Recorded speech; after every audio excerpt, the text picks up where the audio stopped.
Hi student, आज हम लोग चलते हैं प्रत्येक प्रश्नावली की तरफ। आज भी हम लोग 4.1 से लेकर के 4.4 तक के सारे महत्वपूर्ण प्रश्नों का जितना भी महत्वपूर्ण तथ्य है उसको हम आपके समक्ष आज हम लोग उनके जितने भी गूढ़ रहस्य बात है वह हम आपको इस बोर्ड पर हम आपको लिख दिए हैं। चलिए, आप लोग का प्रत्येक जुनून को बरकरार बनाए रखने के लिए और आप लोग प्रत्येक दिन आप लोग अच्छी तरह से क्या कर पाएंगे, तैयारी कर पाएंगे और प्रत्येक दिन आप लोग सुबह जग सकें। तो मैं आपको कहना चाहूंगा कि थोड़ा सब्र कर, अभी इम्तिहान जारी है, वक्त खुद कहेगा चल अब की बार तेरा बारी है, वक्त खुद कहेगा चल अब की बार तेरा बारी है। तो आप लोग बहुत अच्छे तरीके से मेरे बताए गए राह पर आप चल पा रहे हैं। तो चलते हैं हम लोग अपने सिलेबस के अनुसार, आप अच्छी तरह से समझेंगे और हमें विश्वास है कि आप समझेंगे ही और प्रत्येक दिन आप मेरे इस वीडियो को देखते आ रहे हैं। तो आज मेरा इस वीडियो में प्रश्नावली, इसमें आप लोग देखिएगा कि क्या है। चलते हैं इस पाठ में 4.1 से लेकर के 4.4 के इस पाठ में जो परिचय है, इंट्रोडक्शन है इस पाठ का, यह मुख्य भूमिका निभा रही है द्विघात समीकरण। जिस दिन हम एक दिन आपको याद दिला दें, सबसे पहली जो मेरा वीडियो था, अगर जो नहीं देखे हैं मेरे इस आप प्लेलिस्ट में जाकर के देख पाइएगा कि आप मेरा जो पहला वीडियो था उसमें इसका जिक्र किया गया था। तो जिसमें कि इस प्रश्नावली के महत्वपूर्ण तक द्विघात समीकरणों के, जिसमें कि हम आपको बताए थे कि ax² + bx + c = अगर 0 लगा दिया जाए तो आपका द्विघात समीकरण हो जाएगा। यदि ax² + bx + c अगर देते हैं तो वह द्विघात है, अगर इक्वल टू में बराबर देते हैं तो मेरा ये क्या हो जाएगा, समीकरण आ जाएगी। तो आज हम लोग इनके विधियों को समझते हैं। विधि में जो रूल है उन रूलों को हम लोग अच्छी तरह से हम सीख पाएंगे और प्रश्नावली 4.1 से लेकर के 4.4 तक के सभी प्रश्नों को अच्छी तरह से हम लोग सरल कर पाएंगे। तो चलते हैं। तो यहाँ देखिए क्या है, यहाँ है आपका हल करने की विधि, मतलब द्विघात समीकरण जो होंगे आप उसको कैसे सरल करेंगे। तो सबसे पहले विधि में हम आपको 1, 2 और ये 3, ये 3 विधि के द्वारा आप द्विघात को आराम से सरल कर पाएंगे। तो पहला विधि में है गुणनखंड विधि। पहला क्या है, गुणनखंड विधि, जो कि बहुत पहले से हम लोग अपने क्लास में, जैसे कि क्लास 7, 8 से ही हम लोग गुणनखंड विधि से सरल करते आ रहे हैं। अब आता है हम लोग का पूर्ण वर्ग विधि। इस विधि को भी बहुत ज्यादा मायने देती है, थोड़ा ध्यान से देखेंगे इसके बारे में। अब आता है हम लोग का द्विघाती सूत्र, और इन तीनों को मिला करके, इन तीनों का जो जड़ बात है, जिसको कहते हैं गुण बात, जिसको भी मूल बात के नाम से जानेंगे, वह चीज आता है विभक्तर। क्या आता है, विभक्तर। वह विभक्तर क्या चीज है इसके बारे में हम लोग जानेंगे। विभक्तर को हम लोग बड़ी डी से संकेत करेंगे। किससे संकेत करेंगे, बड़ी डी के माध्यम से संकेत करेंगे। तो d = b² - 4ac। ओके, ये आपका विभक्तर है, ध्यान दीजिएगा, ये आपका विभक्तर है। और ये क्या चीज है मैं आपको बता देता हूं। ये हम लिखे हैं यहाँ पर मूलों की प्रकृति। क्या लिखे हैं, मूलों की प्रकृति। जैसे कि आप शून्यक से आप निकाल देंगे, मूलक निकालेंगे, द्विघात के x और x का जो वैल्यू निकालिएगा, जितनी इसकी घात होती है उनके मूलकों की संख्या उतनी होती है। तो यहाँ मूल की जो प्रकृति है, इन मूलों पर हम लोग बात करेंगे। तो देखिए क्या है, मूलों की प्रकृति में हम लोग जानेंगे कि d जो है अगर 0 से बड़ा हो जाए, d का वैल्यू अगर 0 से कम हो जाए तब इनका क्या कहना है। कहने का अर्थ है अगर कोई 0 से बड़ा डी हो जाए। इसका मतलब जीरो से बड़ा नहीं, छोटा, जीरो से छोटा। अगर जीरो से अगर हम बात करें छोटा है तो ये जीरो, इधर -1 -2 -3, अर्थात मेरा इधर वाला माइनस में आने लगे डी का मान, तो हम लोग कहेंगे कि यह मूल का असमान है। मूल का क्या है? असमान। वो वास्तविक नहीं, वो वास्तविक है, मतलब इनका हल नहीं होगा हम लोग से। ठीक है, मूलों का अस्तित्व है ही नहीं। चलिए अब आप देखेंगे दूसरा बात, ये पहला नियम था। दूसरा नियम में क्या है? यदि d बराबर 0 हो जाए, यदि d बराबर 0 हो जाए, ध्यान से, ये तो और अच्छी बात है कि d इक्वल टू 0 हो जाए। तो यहां अगर एक बात याद दिला दे कि अगर d इक्वल टू बराबर हो जाए तो ये वास्तविक है, अर्थात इनकी सरल हो सकती है। ठीक है, और आप यहां से देखिएगा एक बात, ये दूसरा नियम में देखें कि मूल अगर बराबर हो जाती है, d का मान, अगर d का मान 0 हो जाए तब ये मूल के बराबर हो जाएंगे। तो और देखिए क्या है, d जो है, d का जो वैल्यू आएगा वह 0 से, इससे 0 से बड़ा होगा, 0 से बड़ा हो जाए। 0 से बड़ा होने का मतलब 1 2 3 ये सब कुछ भी आ जाए तो आप लोग कहेंगे ये मूलों का अस्तित्व है और इनकी सरल हम लोग कर सकते हैं। लेकिन वास्तविक मूल नहीं है, वास्तविक मूल तब नहीं होगा। ठीक है, ये आप यहां देख रहे हैं कि 0 से छोटा नहीं होना चाहिए, छोटा नहीं होना चाहिए। d का जो वैल्यू हो वह 0 से छोटा नहीं होना चाहिए। जब भी हो d से बराबर हो जाए, d से बड़ा हो जाए, d से बड़ा हो जाए, d से बड़ा हो जाए, d से छोटा नहीं हो। अर्थात मेरा कहने का मतलब है कि 0 आ जाए, 1 आ जाए, 0 से बड़ा हो सकती है, 0 से छोटा नहीं होना चाहिए, तभी मेरा जाकर के मूलों का अस्तित्व होगा। और मूलों की प्रकृति में सबसे पहले आपको विभक्त निकालना पड़ेगा। ओके, तो हम लोग बात करते हैं इन तीनों चारों के रिलेटेड से। एक बात आता है, जब आप शून्य को सरल करते हैं, आप जब निकालना चाहेंगे x, तो देखिए यही द्विघाती सूत्र, द्विघाती सूत्र यह है कि x बराबर -b, तो यहां देखिए -b अब प्लस माइनस √b² - 4ac अब बटे 2a।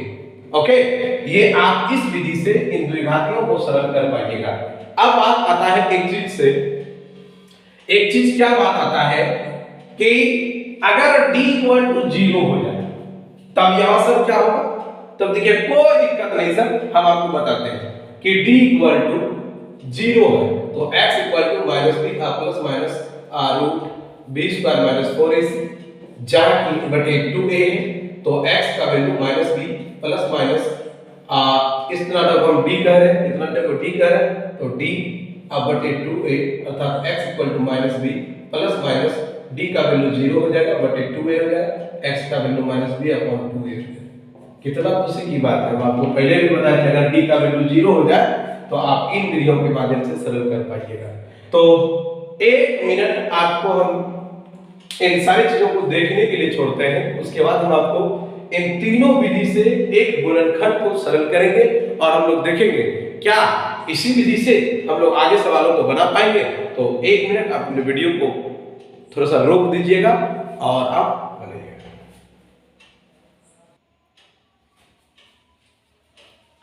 तो अब हम लोग चलते हैं, इन तीनों विधियों को हम लोग सरल बारीकी से करते हैं।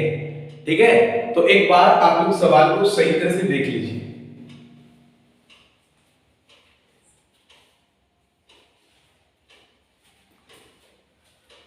तो आप लोग देख लिए, अब हम लोग सवाल को चलते हैं, सरल करते हैं।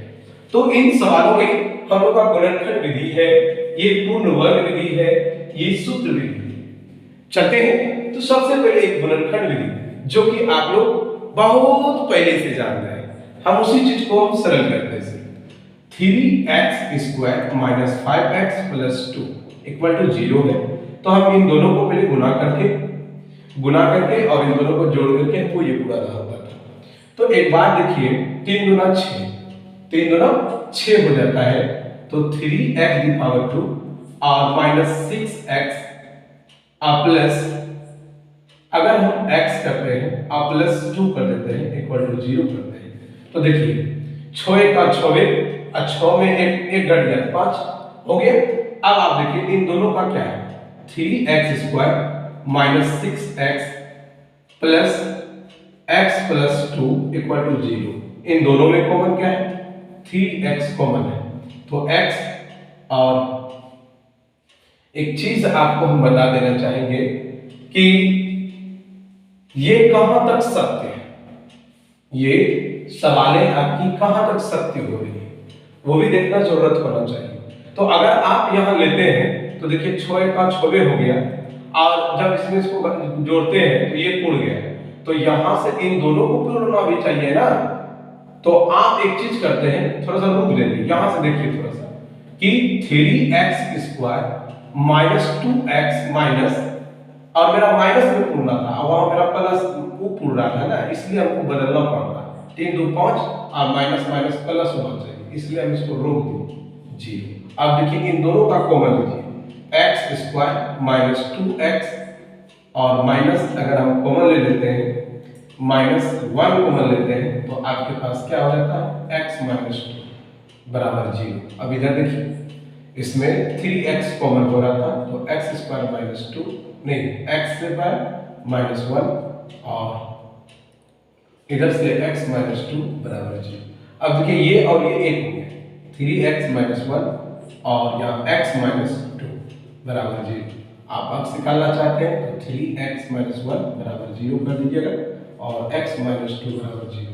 तो यहाँ 3x बराबर 0 और प्लस 1 x इक्वल टू 1/3, ये आपका एक x का मान है। दूसरा x equal to 0 plus 2, x equal to 0 खत्म हो जाएगा और ये आपका प्लस 2, x इक्वल टू 2, अर्थात 3x² माइनस 5x प्लस 2 का जो मूल है वह मूल किस रूप में, 1/3, 2 इस रूप में आपका ये गुणनखंड विधि, जो कि आप लोग प्रत्येक वर्ष जो पढ़ते आए होंगे, इनका सवालों का यूज बहुत ज्यादा यूज होता है।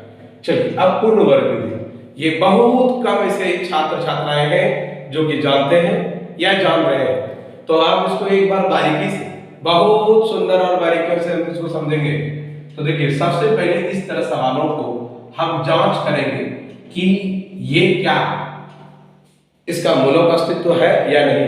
तो सबसे पहले इस रूपों में a equal to 3, b equal to minus 5, c equal to 2, तो हम d का लेंगे, b² माइनस 4ac, तो b का वैल्यू क्या है सर, माइनस 5 का स्क्वायर माइनस 4 इंटू a का मान 3, c का मान 2, तो कितना हो गया 25, और इधर क्या हो गया 4 × 12 = 24। अब घटाते हैं तो 1, तो d का जो मान है वो 1 है, अर्थात हमने क्या बोला, 0 से बड़ा होना चाहिए तब ये मूलों का अस्तित्व है। तो यहां हम लोग लिखेंगे, अतः मूलों का अस्तित्व है, जब मूलों का अस्तित्व है तो 3x² minus 5x plus 2 equal to 0। जो आपको आगे में हो उसी संख्या से भाग दे देना है दोनों तरफ। तो यहां लिखेंगे कि दोनों तरफ 3 से भाग देने पर, तो 3x² माइनस 5x प्लस 2 बराबर 0, 3 3 3 3, ये कट गया, x² माइनस 5x बटे 3, और ये इसको इधर कर देते हैं, या तो एक बार रहने ही देते हैं, थोड़ा सा देख लेते हैं, 0 आ गया। अब एक बात देखिए, इन चीजों को हम लोग एक बारीकी से देखना चाहेंगे कि क्या हो रहा है, रियलिटी क्या है। मैंने जो चीज, जैसे 5 होगा तो 5 से भाग देंगे, 3 होगा तो 3 से भाग दिया, अगर 4 होगा तो 4 से भाग देंगे। ओके, मैं आगे वाले को वर्ग बनाना चाहता हूं, क्या किया, वर्ग विधि।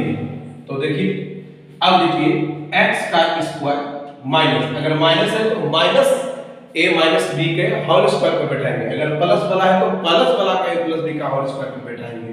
तो देखिए माइनस 2a b का मान इसी को मानना है, और जो भी हर में होगा ना उस हर का हर वक्त 2 गुना करेंगे। जैसे मेरा 3 है ना तो 6 लेंगे, अगर 4 आता ना तो 4 दूनी 8 लेंगे, अगर 5 है ना तो 5 दूनी 10 लेंगे, अगर 1 है ना तो इसका 2 लेंगे। चलिए तो मेरा यहाँ 3 है, तो हम कितना लेंगे 5/6 अपने मन से, plus a square minus 2ab plus b का स्क्वायर, और एक बार प्लस में एक बार माइनस में, क्योंकि ये सब हमको जरूरत नहीं है, हमको ये पूरा ना था, देखिए पूरा है ना, तो 5/6 का स्क्वायर, और जो बचा है आपका 2/3 बराबर 0। आप इतना बड़ा को क्या लिखेंगे, x माइनस 5/6 का क्या लिख सकते हैं स्क्वायर, माइनस 25 और 36 आप प्लस 2/3 बराबर 0। अब इतना तक देखिए, इतना तक को देखिए कि आप लोग को सही तरह से दिख पा रहा होगा यहां से। चलिए अब थोड़ा सा हम एक बात बताते हैं कि स्पेस नहीं होने के कारण इसको हम थोड़ा सा यहाँ लिख देते हैं, ठीक है। तो जिनके कारण यहाँ के कारण आप आराम से सीख पाइएगा कि क्या होगा कि x माइनस 5/6 का स्क्वायर बराबर, नहीं बराबर तो नहीं है मेरा, माइनस है, तो भिन्न का जोड़ लेते हैं तो क्या होता है लघुत्तम 36, क्या आता है 36, तो माइनस 25 आप प्लस 8 दिया 24, 8 दूनी, इससे भाग देगा कितना आ जाएगा 12 दिया 36, 12 दूनी 24 बराबर 0।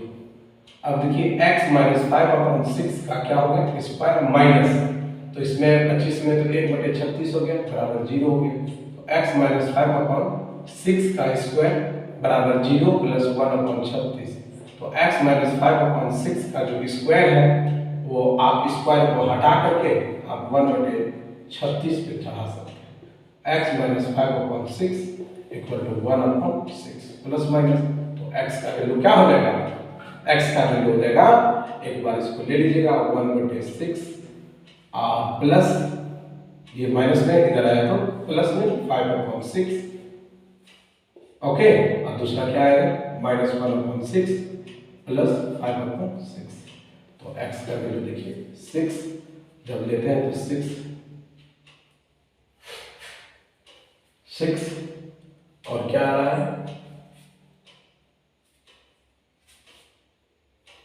6 नहीं, यहाँ 1 प्लस 5 और यहाँ आ रहा है आपका देखिए 6 माइनस 1 प्लस क्या आ रहा है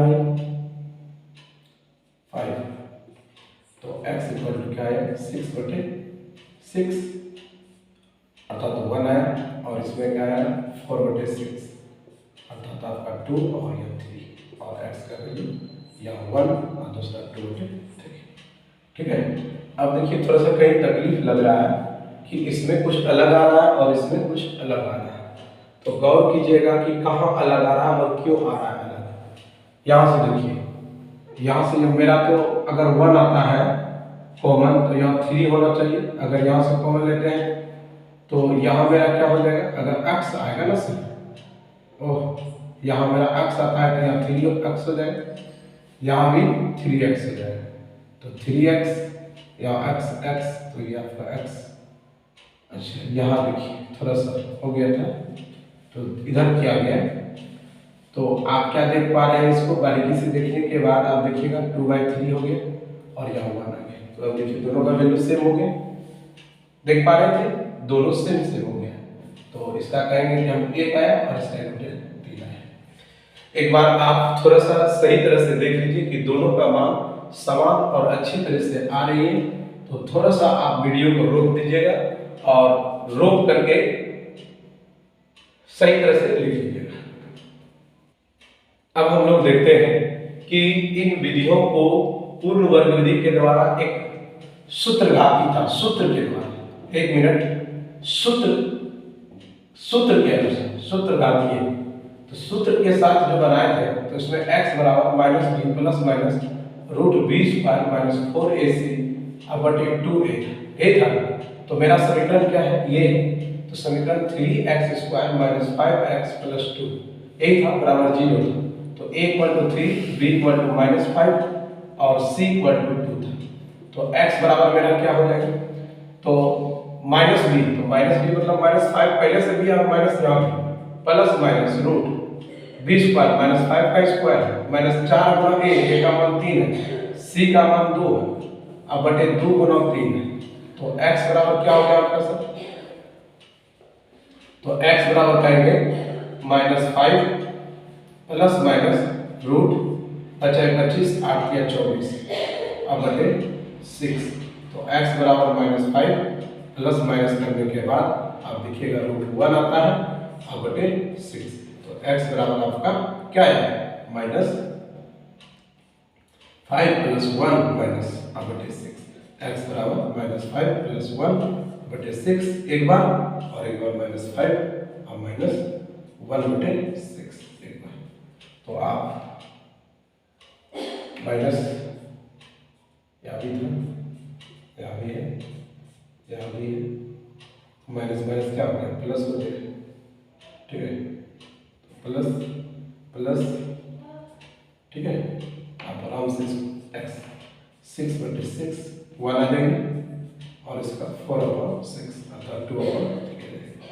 तो आप लोग बहुत अच्छी तरीके से आप लोग समझ पा रहे हैं, आप लोग बहुत अच्छे से समझ पाए होंगे और अच्छी तरीके से हम लोग को पूरा विश्वास है कि आप लोग अच्छे तरीके से समझ पा रहे हैं। तो आपकी हिम्मत आपको मौका देगा मगर आपकी मेहनत आपको चौंका देगा।